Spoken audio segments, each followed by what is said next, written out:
quiet afternoon on the edge of the forest, near the Sawani River, a lion cub was lost. It wandered, searching for its mother, legs trembling, eyes wide with fear. A faint, desperate cry rose into the breeze that danced above the water. Then, suddenly it slipped. Its paw missed the edge, and it fell into the river's fierce current. The cold, muddy water swept it away in an instant. It thrashed, but its tiny limbs couldn't fight the whirlpool. Its eyes bulged, mouth open in a silent scream swallowed by the roar of the stream. The small body sank, surfaced again, then spun helplessly as if surrendering. There was no mother in sight, only waves crashing from all directions. On the riverside road, James was driving with Reka, his dog. He heard it, a thin cry, barely there. He slammed the brakes. Reka's ears perked up, a soft whine in her throat. James jumped out, running toward the sound, yelling, "Is anyone there?" But the river answered, with nothing but its rage. Then he saw it, a small shape, drifting midstream. "Oh God," James gasped.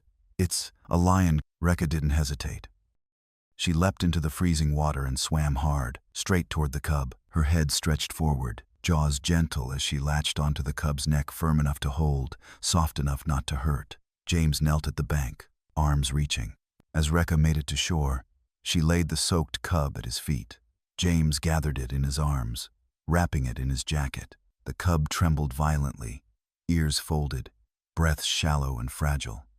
The water of the Sawani River had risen unusually high after the storm the night before, transforming the usually gentle current into a swirling torrent of thick, muddy foam. Reka, deep gray dog with a white chest like snow, was lying on the front porch, his chin resting quietly between his paws, when he suddenly sprang up. Ears alert, he gave a low growl and turned toward the river. James, a man in his 60s with graying hair and the distant gaze of someone who had lived alone far too long, lifted his head, his fingers pausing midair with a cup of tea. There was a sound, faint and easy to miss beneath the wind and water. At first, it was nothing more than the wind brushing through soaked tree trunks.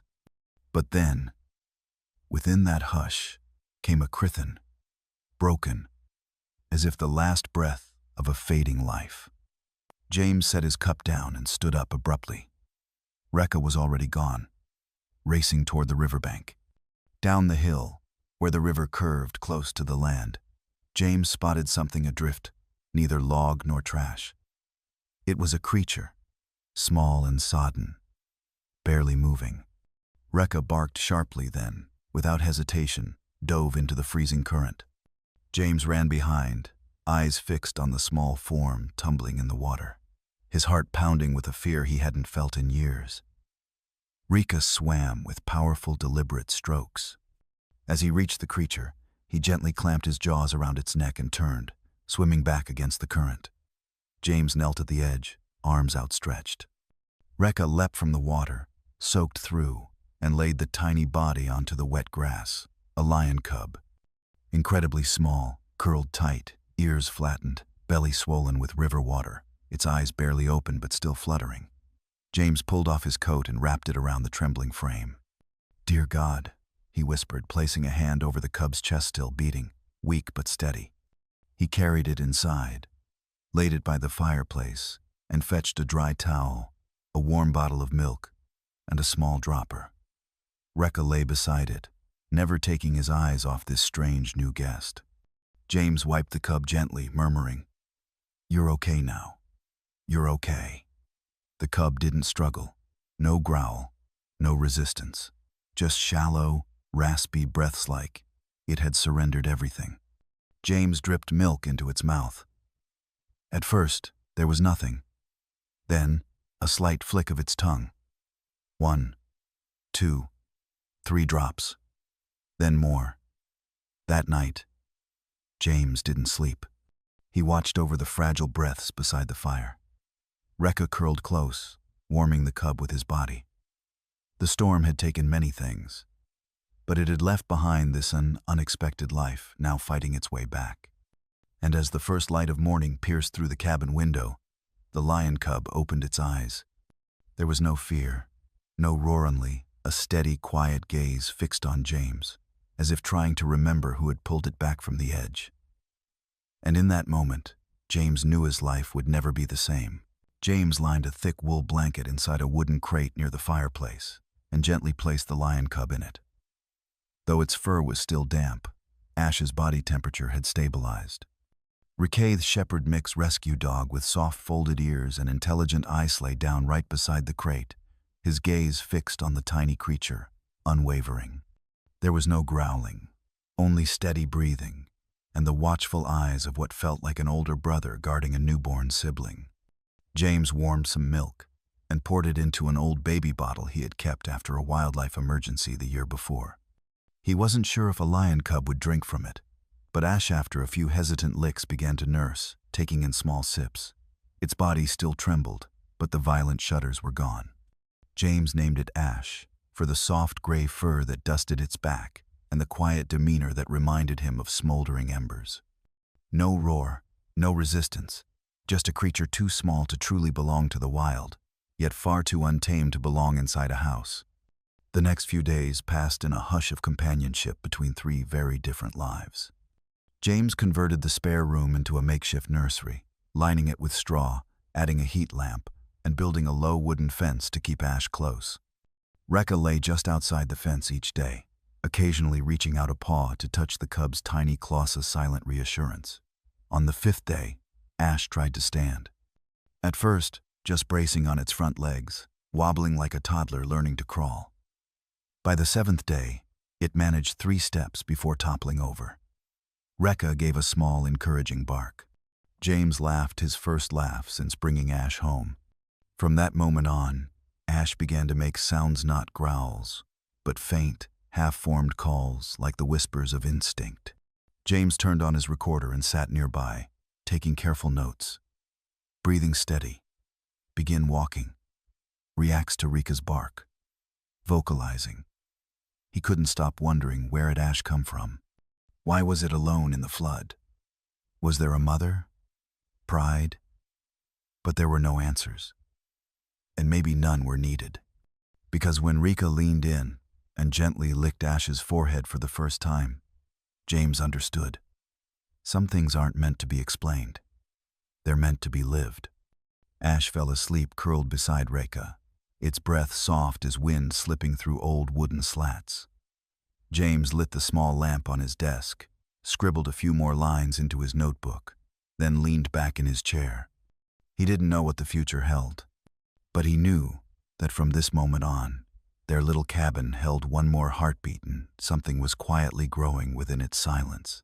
A new life, a new trust, and a kind of family no words could define. Summer arrived slowly in Sawani, just enough to warm the cold stones along the riverbank where Ash and Rekka often lay stretched out under the sun. After a few weeks of recovery, the lion cub began to grow quickly. Its ash-gray fur no longer clumped, but started to gleam. Its legs became stronger, and the vacant look in its eyes faded. Though it hadn't roared yet, each morning Ash would make a soft call, almost like a habit, before stepping onto the porch to look for Rekka. James rebuilt the low fence around the yard, not to confine, but to mark a boundary. Ash never crossed it, not out of fear, but as if it understood that this was the space it was allowed to belong to. It followed Rekka everywhere, around the kitchen, to the stream, up the small hill behind the house. Every step Rekka took, Ash would mimic, even how to lie down with its head resting on its front paws. Rekka, once a reserved and independent dog, became a silent teacher. It never barked when Ash made mistakes. Only a glance or a low growl served as correction. When Ash ran too fast and tumbled into the bushes, Rika waited. When Ash got too excited chasing squirrels, Rika would quietly turn back and Ash would scurry after, learning little by little. James observed everything from the porch, tea in hand, notebook on his lap. Each day, he recorded Ash's growth, its weight, gait, response to sound and scent. But the most surprising thing wasn't in the notes. It was how a wild lion could learn to live with a man and a dog, not by losing its nature, but by gently placing it aside. One afternoon, a low thunderclap startled Ash. Instead of hiding, it squeezed itself between Rekka and James, accepting, perhaps, a circle of safety that needed no walls. James gently stroked Ash's back, feeling its breath slow and steady. In that moment, he understood. Trust wasn't something given. It was something earned through time, patience, and being there. Ash had never been taught to live like a lion, yet it didn't quite become a pet either. During those shared days by the Sawani, it became something in between, like a sapling rooted between two currents, not fully belonging to either, but thriving all the same. James didn't know where Ash would end up, but he did know that every morning he woke to see Ash lying beside Rekka in the sunlight was something both ordinary and miraculous. And to him, that was enough. That morning, nothing seemed out of place. The sky was clear, and a light breeze whispered through the willow trees lining the forest's edge. James rose early as usual, brewed his coffee, called for Rekka, and stepped out into the backyard. But as his eyes settled on the small shelter outside where Ash always curled up after the night, he froze. The shelter was empty. The blanket inside had been folded unusually neatly. The wooden door was slightly ajar, and the wire mesh hadn't been bent or scratched. No sounds echoed back from the distant woods. It was just a morning too quiet for comfort. James called softly, "Ash, where are you?" But only the early birds answered from the trees. He circled the house, looking for paw prints, but the night's dew had erased all traces. The grass hadn't been trampled. The dirt bore no marks. Ash had left as if he'd never physically existed. Only a faint scent lingered in the air like a memory barely formed but already slipping away. Rekka didn't run off searching. He simply sat in front of the empty shelter, head resting between his front legs, eyes filled with a deep, mournful stillness. He didn't eat that morning. He didn't bark. He didn't move. James sat down on the porch steps, hands gripping a cup of coffee that had already gone cold. Part of him wanted to believe Ash was just out wandering, and that he'd come back by sundown. But a deeper, quieter part one, that didn't lie, knew the truth. Ash had chosen the forest. There were no injuries, no signs of struggle or escape. It was a quiet departure, as if Ash had waited for the right moment when he himself knew it was time. James didn't cry, but inside, something frayed and snapped, like a taut string finally breaking after being stretched too long. He remembered the first night Ash slept beside the fireplace, the first time that small lion cub nudged its head into his hand, and that unguarded look of trust when he wrapped him in a soft towel. They had lived together, but no one had ever belonged to the other. Rekka stayed motionless. As the sun dropped, its long shadows swallowed the empty shelter. James gently placed a piece of meat and a bowl of water beside it, not out of hope Ash would return, but as a wordless farewell. Sometimes, we don't part because love fades, but because that love must never become a chain. Some souls come only to brush against us briefly, and in their leaving, they mark us more deeply than if they'd stayed. That night, James stood on the porch, staring into the woods. No eyes looked back, but he knew somewhere in that vast darkness, a creature was sleeping under the open sky for the first time, free, wild, and safe within the rhythm of its own instinct. Ash was no longer here, but this place would forever remain the first he had called home. Ash was growing quickly. In just a few weeks, his frame had nearly matched Rekashi's legs firm, muscles taut, and his walk smooth like ripples sliding across earth. The gray ash coat now shimmered under sunlight, and his amber eyes had gained a quiet depth no longer the dazed stare of the creature once pulled from a flood. James could feel the difference with every hug. Ash's paws were heavier, his claws sharper, and his jumps more powerful. But worry hadn't taken root yet until that morning. James opened the back door to let Rekka and Ash into the yard. The grass was wet with dew, the sky clear, the breeze calm. He turned back inside to make coffee, when a sudden burst of sound cut through the quiet, frantic flapping, panicked clucking, and a low snarl rising above the chaos. He ran outside. The chicken coop was half collapsed. One white hen lay limp on the ground, feathers stained red. Ash stood in the middle of the yard, fur bristled, panting hard, eyes wide in a state between instinct and confusion. Rekka stood beside him, growling softly, not to threaten, but to warn. James didn't yell. He simply looked at Ash long and steady. The young lion didn't move. He didn't growl. He didn't eat the hen. He just stood frozen, stunned by what his own body had done. "It's all right," James whispered, though the words were meant more for himself. He buried the hen in the woods. No scolding, no punishment. But from that day forward, James began building a fence around the backyard. It wasn't tall, just wooden planks and mesh wire, enough to mark the space between their home and the open wild.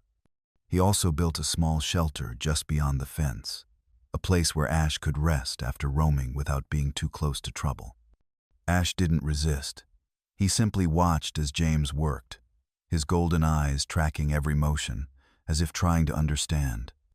Rekka came over from time to time, nuzzling Ash's leg, a gentle reminder that things hadn't changed too much. That evening, James sat on the steps of the porch. Rekka lay beside him, while Ash lay just beyond the new fence, not far, but no longer nestled close. Their breaths merged into the mist of twilight. No one said anything, but James knew. It was time to honor the boundary. Instinct doesn't disappear. It sleeps. And when awakened, it reminds us that no matter how close, some lines must remain to protect what matters, to prevent harm before it begins. James didn't want to lose Ash, but he also didn't want to be the kind of man who tried to cage a wild soul inside a fence of affection. No, Ash needed to live as who he truly was. And James, though it ached in his chest, had to begin letting go. That morning, nothing seemed out of place. The sky was clear, and a light breeze whispered through the willow trees lining the forest's edge. James rose early as usual, brewed his coffee, called for Rekka, and stepped out into the backyard. But as his eyes settled on the small shelter outside where Ash always curled up after the night, he froze. The shelter was empty. The blanket inside had been folded unusually neatly. The wooden door was slightly ajar, and the wire mesh hadn't been bent or scratched. No sounds echoed back from the distant woods. It was just a morning too quiet for comfort. James called softly, "Ash, where are you?" But only the early birds answered from the trees. He circled the house, looking for paw prints, but the night's dew had erased all traces. The grass hadn't been trampled. The dirt bore no marks. Ash had left as if he'd never physically existed. Only a faint scent lingered in the air, like a memory barely formed but already slipping away. Rekka didn't run off searching. He simply sat in front of the empty shelter, head resting between his front legs, eyes filled with a deep, mournful stillness. He didn't eat that morning. He didn't bark. He didn't move. James sat down on the porch steps, hands gripping a cup of coffee that had already gone cold. Part of him wanted to believe Ash was just out wandering, and that he'd come back by sundown. But a deeper, quieter part, one that didn't lie, knew the truth. Ash had chosen the forest. There were no injuries, no signs of struggle or escape. It was a quiet departure, as if Ash had waited for the right moment when he himself knew it was time. James didn't cry, but inside, something frayed and snapped, like a taut string finally breaking after being stretched too long. He remembered the first night Ash slept beside the fireplace, the first time that small lion cub nudged its head into his hand, and that unguarded look of trust when he wrapped him in a soft towel. They had lived together, but no one had ever belonged to the other. Rekka stayed motionless. As the sun dropped, its long shadows swallowed the empty shelter. James gently placed a piece of meat and a bowl of water beside it, not out of hope Ash would return, but as a wordless farewell. Sometimes, we don't part because love fades, but because that love must never become a chain. Some souls come only to brush against us briefly, and in their leaving, they mark us more deeply than if they'd stayed. That night, James stood on the porch, staring into the woods. No eyes looked back, but he knew somewhere in that vast darkness, A creature was sleeping under the open sky for the first time, free, wild, and safe within the rhythm of its own instinct. Ash was no longer here, but this place would forever remain the first he had called home. A full month had passed since Ash disappeared. In that time, James and Rekka returned to living as they had before the lion cub arrived, but not entirely. Every morning, James still made coffee, checked the shelter, and stood at the fence gazing into the woods, expecting nothing in particular. Rekka still walked beside him, occasionally sniffing at the air, ears twitching as if recognizing a familiar scent, then settling down again, silent. Everything became steady, repetitive, until one late afternoon. The sun painted the grass yard a glowing crimson. The last light of day danced like fire across the cabin's tin roof. James had just finished repairing the chicken fence when Rekka suddenly froze, eyes fixed on the tree line. He didn't bark. He just stood, muscles taut, as if something had brushed against his heart through the breeze. James followed Rekka's gaze and his heart skipped a beat. Ash. No longer the awkward cub from weeks ago. Ash now stood tall, his body lean and powerful, his ashen-gray coat glowing in the evening sun like a slow-burning flame. He stood at the forest's edge, not hiding, not approaching. His amber eyes calmly held the gaze of the two beings who had once been his entire world. There was no sound, no movement, just a gaze long and endless. Rekka lifted a paw, starting to step forward. But then, as if understanding, he stopped. James placed a hand gently on Rekka's shoulder, also holding his ground. Some moments call for stillness, for respect, as the only way to keep a bond unbroken. Ash didn't roar. He didn't call out. Instead, he lowered his head and pulled something from the bushes nearby.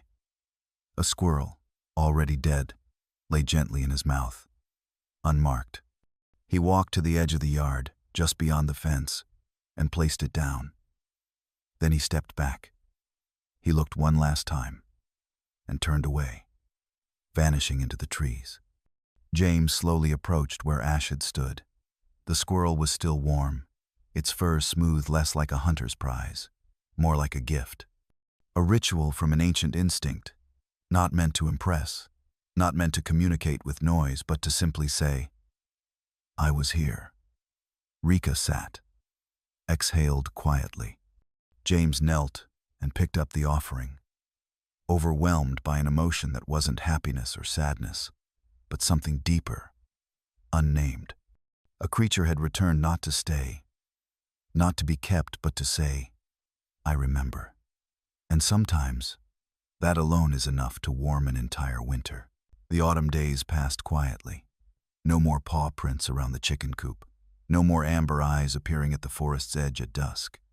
But Rekka still went out to the yard each evening, lying in the same old spot, head raised, ears slightly tilted as if listening to a sound only he could hear. James never asked, never called out. He just sat on the wooden steps, a steaming mug of tea in hand, sometimes rereading old notes. But his eyes always drifted in one direction, the place where a creature once appeared, one that never truly belonged, yet left behind more than anything that ever had. Ash was gone, but he had never disappeared. He didn't leave in anger or pain. He left because that was the only thing he could do to return to the forest, to instinct, to the wildness he was born into. A lion not caged, not kept by chains or pity. A lion who knew how to turn back just once to say thank you in the only way he knew how. A silent return, an unwavering gaze, and a gift laid without a word. Rekka seemed to understand that more deeply than James. He no longer dug at the ground or waited by the door like he did in the first week after Ash left. He simply showed up each evening like a biological clock linked to memory. And when the sun dimmed, he returned inside, curling at James's feet just as before. Life at the little cabin by the Sawani River continued. James still cleaned the coop, tended the garden, and walked with Rekka along the river each morning. But by the campfires in town, when children gathered round, a new story was told, about a lion cub pulled from a flood, who lived with a man and a dog, learned how to trust, how to stay, and how to leave when the time was right. People began to call it Ash the lion, who didn't belong anywhere, but was loved everywhere. One child asked James, "Do you think he'll come back again someday?" James only smiled, stroked Rekka's head, and said softly, "Maybe one day. But it doesn't have to be today. Sometimes, just knowing he's out there is enough." And on those bitter, cold winter days, when snow covered the old path to the woods, James still left a small piece of meat near the forest's edge, not to lure, but as a ritual, a quiet message that said, "This place remembers, and it still welcomes." It wasn't a fairy tale. It wasn't a happy ending. It was just a piece of life, brief, cross-species, and unforgettable to anyone who had witnessed it.